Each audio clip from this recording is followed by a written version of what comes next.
For over 2 years, I've been working as a game developer now, and I'm also approaching a 1-year milestone of just being this full-time game developer. And over that time, I've done various things. I've shipped Forge Industry, which was our first commercial game. I've had to make tough decisions such as canceling our sequel game and pivoting to something else that we think has more potential. And I think most importantly, I've influenced a lot of other aspiring game developers through this YouTube channel that you're watching right now, helped them with not making the same mistakes we did and just making sure that their game development experience is as nice as possible. Now, I think I'm reaching a point where I've been doing this for so long that I can start reflecting a bit more on what are the mistakes that we made, because I don't see myself as an absolute beginner anymore. So this video, I'll be going over 10 things that I would do different if I was starting a studio in 2024 and trying to make our first games then with the knowledge I have now. And I think you should also stick around till the end because I'll also be talking about 3 things that I wouldn't change, things that I think we did really well. So definitely make sure to watch the entire video. And I think the first thing that we learned as a studio altogether is that we should not continue working from a game jam prototype. Game jams are great to quickly find out if your game is fun, if there's potential, and like try it out.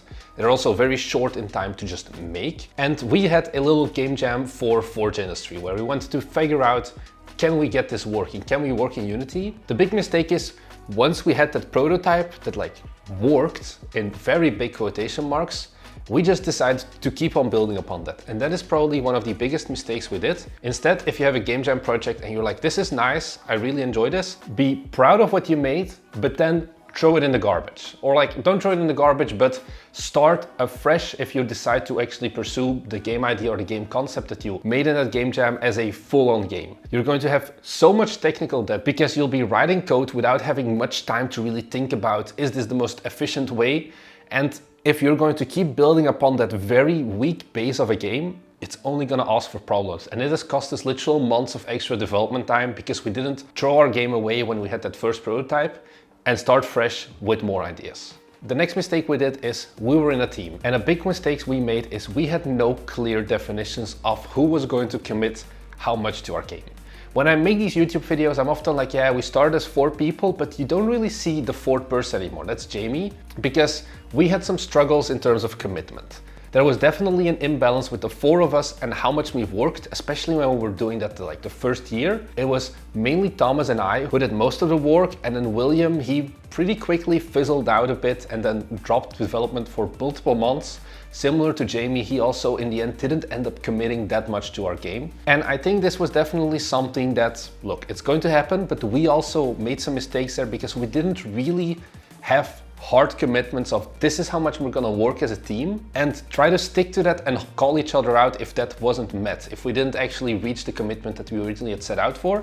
I think that would have helped a lot in just managing the team vibes as well, because if everyone has an equal share distribution, which we didn't have, but if that's the case, but there's not an equal division of the amount of hours worked, you're going to be struggling with your team. I can tell you that there will be disputes about it, and it's very avoidable still. And this low commitment actually leads to the 3rd problem, and that is that we half-assed giving up. But I think if you give up, you should either just give up or you should keep going. But what we did wrong is we like partially gave up. Like I said, Thomas and I, we still kept working on the game for a period of 4 months, basically from March to July. But the other 2 teammates, they basically dropped out. And I think Thomas and I, we should have just either been like, okay, look, we give up or we figure out something with just the 2 of us, but we didn't do that. I'd like to say it ended up working out for us still, but it has cost us a lot of time. It was 4 or 5 months where development just crawled basically to a standstill. I even stopped uploading these YouTube videos for a while. I think we can see that in like the history of like devlog 4 and then like devlog 5 or something like that. It wasn't really good. It basically just hibernated our studio for multiple months where we could have used that time to either work on something else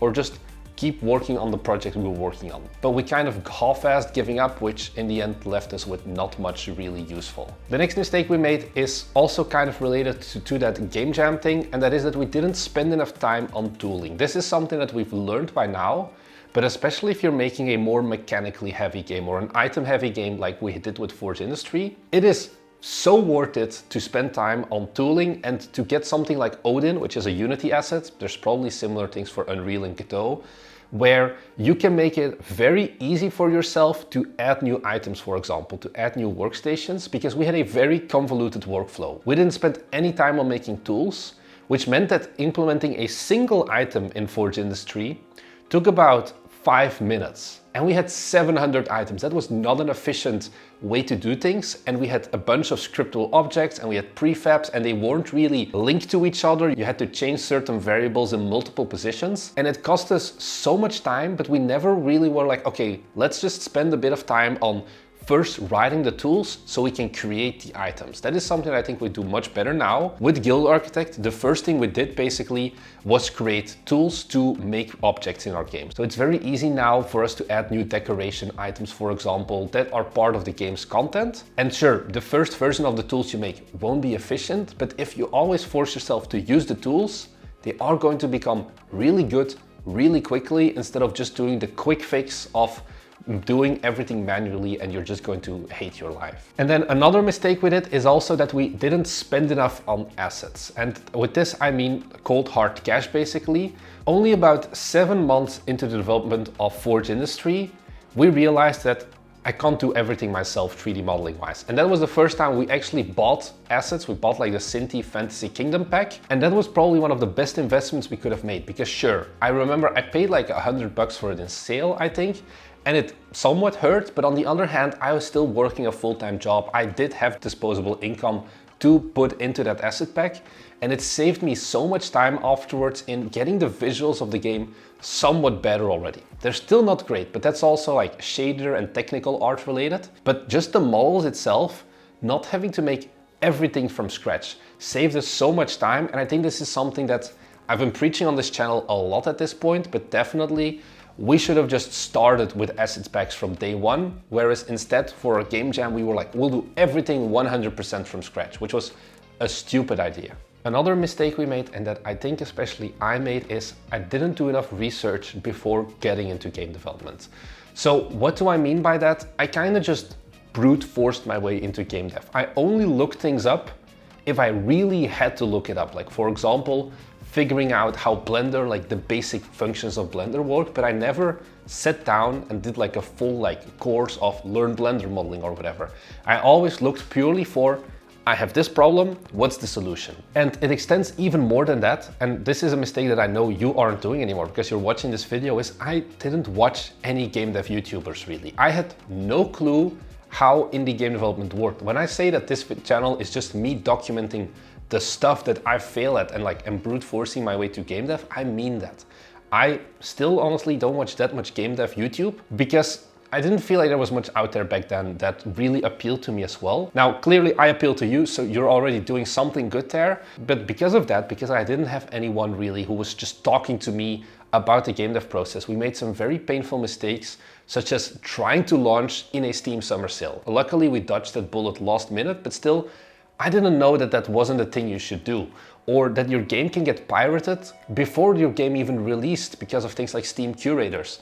Those are things that I've had to just school of hard knocks learn myself to make videos about this on this channel, but I also never actively looked for that kind of content when we were making our first game to begin with. Another mistake we did is that we didn't focus enough on visuals. I know, once again, I've been beating this horse to death on this YouTube channel over the past few months, but I wasn't aware that your game had to look good when you start making games for the first time. So once again, I'll pull up some devlog footage from our first versions of Forge Industry. Only after 4, 5, I think 6 months did we have like actual color and a few basic models in our game. We were very far from having a visual game in the beginning, and because of that, you can't just slap visuals on your game like the last few months. And that's why Forge Industry doesn't look the greatest. We get a lot of feedback about it. I know it, but it's something that if you don't even focus on it the first half year of development, you're kind of dead in the water. So I think definitely that's also what we're doing with Guild Architect now. We're almost focusing on the visuals first and then only start working on the giant complex mechanics, just because that already makes it easier to start thinking about the final result of the game, like the final visual style and things like that. We did not think about any of those things at all when making Forge Industry. We just purely focused on the code and the mechanics first and didn't care about the visuals at all. Then another mistake that, once again, there isn't much like information about is we went and showcased our game on events. Now, what I want to say here is that I don't mean like go to small local playtesting events with like local dev groups. Those are great. But what I talk about here is we went to Gameforce, is what it's called in Belgium. It's like a relatively big event that has 20,000 visitors each year, where you can showcase your game to regular consumers, regular gamers, and just get their wish lists that way, basically. That's the idea we had. However, it was a waste of money, if you ask me. It's 2 days of constant talking, constant stress, and it also costs you money to go to those events. It cost us about €1,000 every time we went to those events. We got like 60 wish lists from that, and that is not really a good return on investment. Also, there's an opportunity cost because it's days in advance that you need to prepare for your game.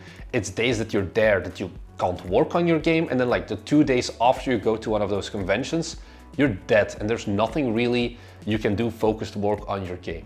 So we've done it 3 times at this point, and the one reason that we did it was like, oh, it's great to get feedback from like watching people play your game and directly give you feedback, be able to talk to your audience. That is nice, but honestly, it's not worth all of that time, all of that money to spend on it. I think indie games who go to Gamescom, like who have all their budget and they just go to Gamescom hoping to gather some extra wish lists, it's a waste of money and they're going to never recoup that. You're going, especially for Gamescom, you're going to be spending between $5,000 and $10,000, even if you just want to have the smallest booth, and it takes like 5 days that you need to be there. You're going to need multiple staff members, you're going to need to get housing and things like that. It's generally never worth it. It's always going to be more worth it to take that money and to spend it on an artist or to spend it on a programmer or anyone really who can actually make the game better, because like I said, like you're not getting good wish lists from these events anyway. And then another mistake we did that is linked to these events is we sold game keys on the event. This is like good and bad. On the one hand, it was good because we had that hustle. We were able to sell about €600 worth of game keys on that event. So we only had to pay €400 for it at the end of the day. But the biggest mistake we did here is we sold game keys to our diehard fans. But once we actually released our game, we didn't manage to reach 10 reviews because Steam doesn't count people who have Steam keys as valid reviews, because they only count the ones who are bought through the Steam site itself. Once again, this is one of those things that I did not know was a thing. And because of that, we didn't reach 10 reviews when our game launched. And we basically got banished into the shadow realm of Steam until we made that video where we talked about our pretty disastrous launch. And a lot of people actually ended up pity buying the game and then leaving us reviews, which then eventually brought us that spike of the 10 review marker, which gave us a lot of extra visibility through Steam. But we really got lucky with that one. And the last thing that I would change is I would ship sooner. We should have really scoped down the game much more, because now it took 18 months between starting development, and that is including those 4 or 5 months where we like half-assed giving up until July last year, July 2023, where we actually released Forge Industry. That is too long. Honestly, we planned to make Forge Industry in just 1 month, which was a stupid idea as well. We had no clue what we were doing game dev wise, but we definitely had a giant scope to begin with. So I think if I had to start a studio like from scratch again, I think the one thing I would focus on is shipping as many games as fast as possible.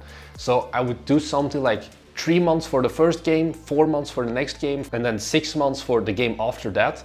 And maybe once those 3 games have all been shipped and we've been able to learn from that, find out what we're good at as like a studio, then I would start looking into like longer term, up to like 9 months, 1 year development cycles of games. Now with Guild Architect, we're looking at a 9-month cycle as well. Songs of Everjade, we originally set out for a 6-month one, and we kinda were able to reach that, but we had some art issues along the way, but like purely mechanically, we could have shipped it. So I think definitely focus on shipping games relatively soon, like not like in a week maybe, but still very short periods. Lean heavily into pre-made assets just to figure out how does your engine work and how does the entire process of marketing your game, putting it on Steam and things like that work as well. The one mistake we had as well with Forge Industry, like I said, is it took us 7 months to have a game that was actually playable, where we could transport items between different workstations and make those items into a different item. That took way too long. We should have had something like that way earlier, like 2 weeks, 4 weeks into development. Now I told you we also did some things well, so I'll be going over this very quickly, but maybe I'll break this down in like a separate later video where I'm just going to be talking about the things we did well. I think the first thing that we did well as game developers is we did it as a side project. We all had paying jobs to begin with, and then we spent some extra hours each week working on Forge Industry. And this was definitely the way to go, because we didn't have the stress of, oh, we need to release a game as fast as possible, because the first game you're gonna make, it's not going to be a commercial success. It's not going to be a good return on investment. If you quit your job and work 6 months on making your first game as a full-time dev, there is no way in hell you're going to break even at all, even if you don't factor in your hour costs, just your bills that stack up like groceries and whatever, it's not going to be worth it. So I think definitely starting as game dev on the side, and then maybe if you can build up some momentum after your first launch, you can consider quitting your job, but definitely don't start game dev thinking that you should just quit your job. I think we did that really well. The second thing that we did really well, and I wouldn't change, is we had a team. I know a lot of you guys, you're forever alone, you can't find someone reliable to work with, and I understand it, it's hard, but definitely just being with 2 people already, and you don't even need to be matching skill sets, can help a lot when making your first games. We were 4 programmers, which is a pretty terrible combo basically if you want to make games, but still the fact that we were together, that we could talk about our game, we weren't just sitting in our homes alone, silently coding for months on end, made it much more bearable to make our first game. So even if you can just get one person who can just help you being accountable, that is already a massive win in my book, because you're going to be much more likely to actually finishing your game as well. And you can have some in-between feedback, you can really talk about your game, talk about all of the mechanics in a very focused setting.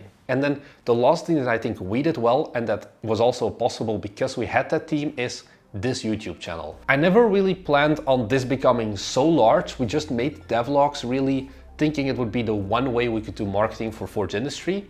That did not work at all, but in the end, just having had this YouTube channel very early on, where I could already talk to my wall for literally months on end with nobody watching, because now we had a 1.5 year head start versus if we first released Forge Industry and only then started the YouTube channel. Making a YouTube channel is something that takes a lot of time, but I think it's also something that every studio can do and maybe even should do. There's a lot of depth in the should you start a YouTube channel. Maybe I'll make a revamped version of that video at some point, but generally here's my 2 cents. 1, don't make devlogs, or at least if you do make devlogs, make 2 of them at most, call them devlog 0 and devlog 1. But I think there's more value in making a general studio-based YouTube channel where you talk about the experiences as a studio and the things you've learned along the way there. I think there is still a demand for that, and one of the things that YouTube allows us to do at least is it's an extra stream of income, so we don't have to worry as much about how mega successful our games are, and we can focus a bit more on developing it, and we don't have to cut as many corners when trying to develop our game just because we have to release and earn money at some point. So those are some of the things that I would do if I had to start over as a game dev studio. I hope you learned some extra things of this. If you've been working as a game developer for a while at this point, how would you do things differently with the knowledge and the experience that you've obtained up until now? I'm really interested to hear more about that. Leave it in the comment down below. I do read all of them. Apart from that, if you're new here, we're game developers, we've made our own game Forge Industry, and we're working on our next game. We're documenting the process as a studio, trying to make more games, trying to get better at making games. So if you want to just follow us along the way and learn some very cool stuff for you as well, then be sure to head down below and subscribe, as we make these videos twice a week. Thanks for watching, and I'll see you guys in the next one. Bye!